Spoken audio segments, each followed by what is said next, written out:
thank you for having us here in the UAE pavilion in the Venice Architecture Biennale this year. The wetlands, these new materials.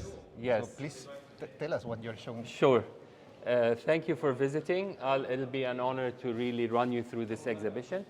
Actually, as you know, today we have to answer the question that Hashim raised, how will we live together? And for us, it is an issue of climate urgency that we have to address as architects.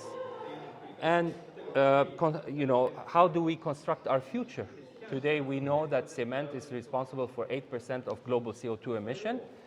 We are 7.9 billion people today on the planet. We will grow to become 10.1 billion by 2060. This growth is still unimaginable using cement. We consume today 30 trillion tons of cement. It's projected we will consume 60 trillion tons of cement by 2060. So we started looking at what is an alternative, what possible solutions do we have to solve this problem. The problem of cement is converting limestone to lime. It emits CO2 in the chemical reaction. So it's a geological problem related to the geography. So what you see here, we started looking at the local geography in order to find what other possible binder we can use in the cement other than CaO, which is lime. Very strong image. Yeah, these photos are taken by Emirati artists based in New York, Farah Al-Qasimi, and they strongly show the tension between the natural, the industrial modernization, and the struggle, the constant struggle between us and nature. You know, we are growing. The planet is finite, and we are consuming. And how far can we go with this consumption? So what we found fascinating in this in this geography are this cementitious layer on the top part of the Sabkha. And as you look here, you can feel it's a very strong material that actually is hundreds of years old. This is built by layer after layer after layer. This is the living environment that actually also absorbs CO2. 1 square meter of this Sabkha can absorb more CO2 than 1 square meter of rainforest. Okay. So you look at the GCC and you say, oh, they have no trees. They have captured the carbon in a different way. They capture the carbon, and the landscape is different. This is a landscape at the end. So landscape is not always this perception of green or tree. So then with further research, we learned that, you know, Siwa, the city of Siwa, which is on the border of Egypt, yes, is all built from Sabkha blocks.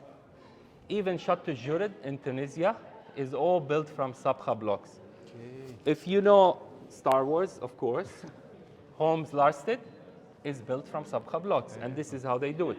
They take Sabkha sections and the Sabkha mud, put it together, and it binds to become a very sturdy element. And this works very well in compression. Yes, in compression, exactly. These materials are quite not so strong in tension, working in tension. But then we learned from this that MgO, magnesium oxide, is the binder that is creating this glue in Sabkha sections. Okay. Today, we cannot promote the extraction of Sabkhas to build the future. I mean, we will eat them all alive in 5 minutes, right? So then we started looking, where can we extract the MgO from other than Sabkhas? We found out that if you look here at this concrete, we found out that we can extract MgO from the reject brine of desalination water. Okay. The UAE is the 3rd largest desalinator. The GCC as a whole is responsible for 55% of global desalination and produces the equivalent of 5,600 Olympic-sized swimming pools daily of reject brine that is thrown back into the sea. So here you can achieve a much sustainable way of doing it, reusing this waste. Yes. So today we question and say, okay, we don't have a vernacular architecture in the UAE anymore. Their vernacular were built using corals from the sea, but you cannot extract coral to build with. But our future vernacular could be our industrial waste. We look at industrial waste as an asset or a material that we can use. So all these samples, these tests, did you do them on site? I've brought them here? No, all these are done in Venice. Okay. Yes, proof of concept. We wanted to prove, and we didn't want to negate our topic. We are talking about CO2, we are talking about locality, we're talking about sensibility. Creating a 10-ton structure in Dubai, shipping it here, just doesn't make any sense. Architecture has to be produced locally. But also this shows that this is also something in a way scalable. You can Right. apply it to other regions. Right, right. The beauty is we did a prototype in Tokyo, we did a prototype in Dubai, we did a prototype in Venice. Each one looks different. Why? This, what you see, this prototype is actually raising a very simple question. Yeah? This prototype is, we know cement as a modern material has certain environmental impacts and disasters. But what are also the impacts of modern architecture in the production of space, right? Where has culture gone? Where has identity gone? How can we bring that back? What is the relationship of the architect to the building? What is the relationship of the architect to the material? Vernacular architecture, the architect found a wood piece and would use that wood piece in its natural format and with its properties. Today, cement allows me to draw a building, send the drawing anywhere in the world, it's built, I don't need to go. This relationship with material is gone. So this is made from 2,400 modules that are all drawn by hand into soil molds and then casted. And with this time that you have been researching such material as it comes in a way from earth, it has like an organic aspect to it. How do you see it weathering? Actually, what you see as a finish on top of the material is not the base of the material. The base of the material is these products here. So these are the base of the material. This material has no crystal growing on it. This is a permanent, insoluble material. But there, I'll explain later, what we wanted to do is that we wanted also to think of architecture beyond the structure and the finish, like the paint or the texture. So we sprayed it with a mix of different minerals that we find in the UAE geography. Okay. So it becomes a living environment. And it's actually, these crystals are growing because there's a high humidity in the environment of Venice. And what is these fibers that it has? Of course, you need a fiber to help bind cement. These are natural fibers. In Dubai, we used fibers from the palm weave. Okay. So in a way, you have seen how you can adapt. Is it the palm in Right. the Gulf? Here you find something different, but Yes. at the end it's the same principle. Yes, exactly. So this module, 2,400 pieces, it seems very organic, but yet it is very structured.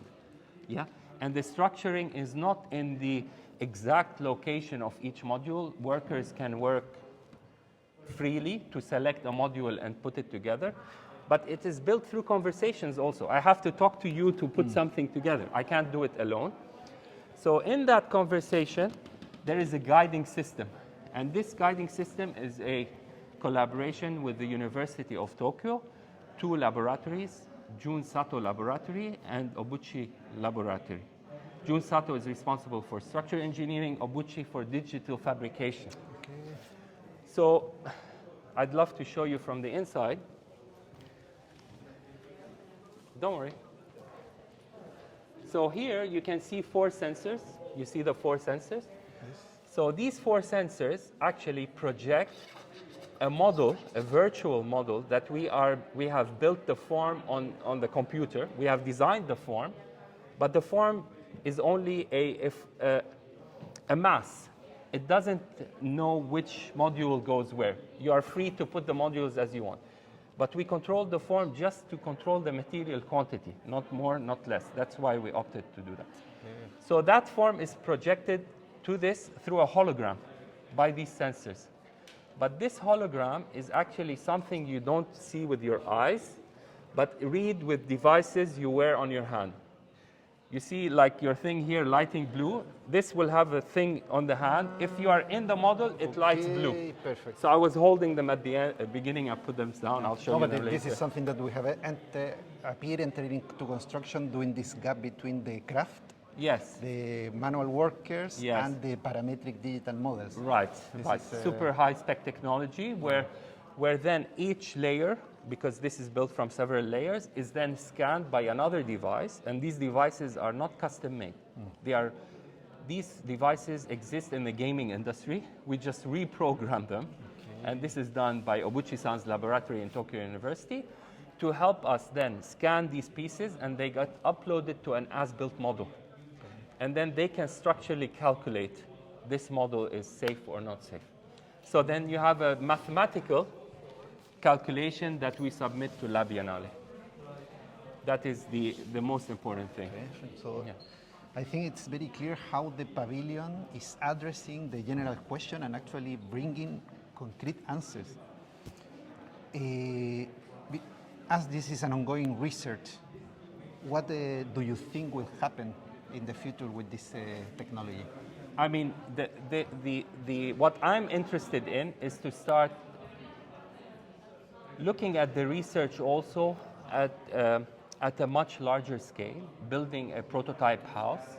But again, as I said in the beginning, the problem of this material, which is a good, and in English they say catch-22, yeah?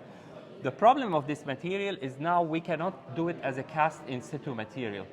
And the reason why is that it needs to absorb carbon to solidify CO2. It needs to absorb CO2. To do that, we have to put it in carbon chambers.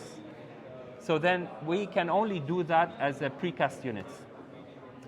So I am interested in the next step in the research to scale it up to precast housing unit, because that I am sure we can do. It is not difficult at all. And at the same time, see how can we start to do this in a cast in situ process. Because to win, you need to give the developer or the constructor what he wants, speed and scale, right? Otherwise, it remains a poetic gesture. So the more real it becomes, I think the better it will have impact in promoting its use. Thank you. Thank you very much.